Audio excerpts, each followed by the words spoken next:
Shocking. Labour's Great Reset could blow up in their faces, and the country pays the price. It's not just another political shakeup. Labour is launching sweeping reforms, but as Nigel Nelson warns, this bold plan isn't just risky, it's recklessly wrong. From cutting disability benefits to dismantling jury trials, they're rushing through changes with zero regard for the fallout.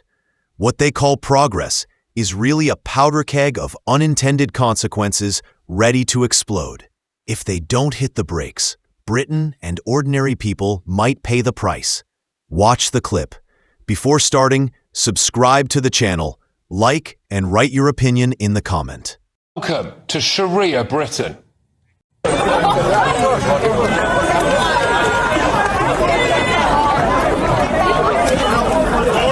All right, let me play that for you again. So tell me, when you see this, what is it you notice? We've got a park run going on here. It's organised by the East London Mosque, and there don't appear to be any women, do there? Oh, here's why. The mosque banned girls above the age of 12 from taking part, reportedly.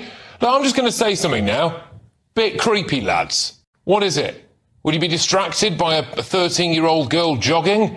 Are girls that age seen as sexual objects? Very strange, I think, very strange. I'll also say this. I think that there's some very bad dads who took part in that run. How many of the blokes running have a daughter who was banned from entering? Did they just go along with it? What message does that send to their daughters? Remember when President Trump criticised for saying this? I look at London, where you have a terrible mayor, terrible mayor, and it's been so changed. Now they want to go to Sharia law, but you're in a different country. You can't do that.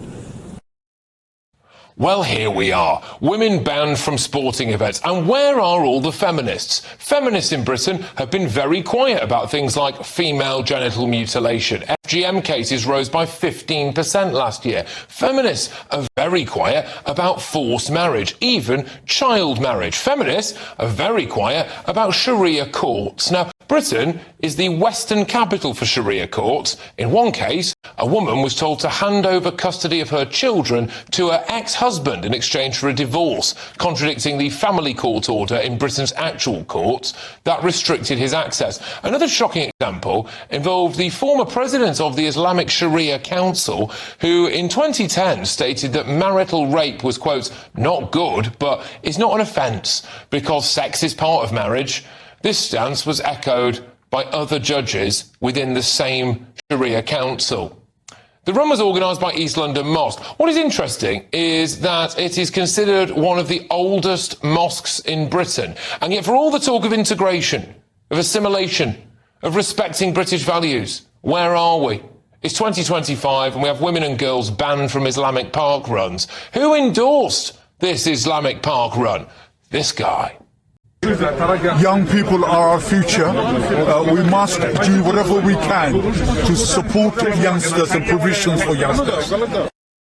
That is Lutfur Rahman, the mayor of Tower Hamlets. Now, he was previously banned from politics because an election court found that he used undue spiritual influence over Muslim voters, made false statements against his political rivals, paid canvassers for votes, committed voting fraud, including tampering with postal ballots and registering false addresses, and tampering with ballot papers.